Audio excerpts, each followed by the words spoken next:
probably be like it's one of those things where as soon as it happens and works and people do it, it's just gonna keep happening.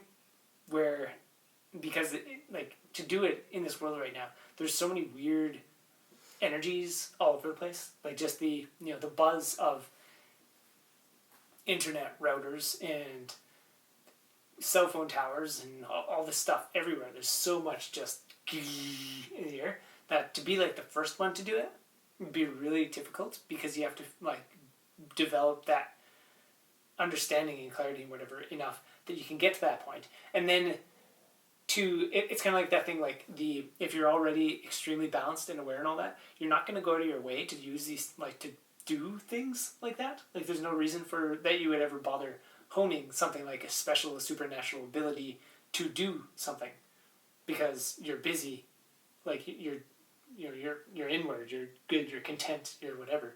So like the first time that it happens,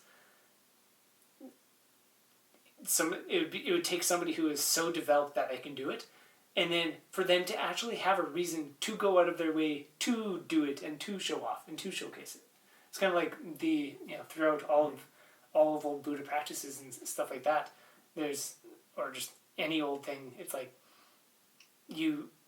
people can reach a point where they can do some kind of supernatural power, but he won't showcase it. Like Gautama the Buddha all the time, it's like I'm not going to showcase it. Like Jesus performed a few miracles because people really wanted him to, or whatever. And it was the kind of thing where when people see something, then it completely changes their perspective of stuff. And Jesus lived in a time that was required for people to like snap out of things and be like, oh, that's stuff that isn't in our like framework of understanding that it is possible at all is possible. And like he needed to do that to snap people into that. But if it wasn't and people didn't need to see exactly that to snap out of it, but instead they could just be talked to, it's like, hey, do this thing. They were smart enough to be like, oh yeah, being kind and compassionate, that, yeah, I can do that without needing a miracle to be like, whoa, I can actually, stuff is possible. Then he would not have done it, and then we wouldn't have the miracles of like him walking on water and all this other nonsense.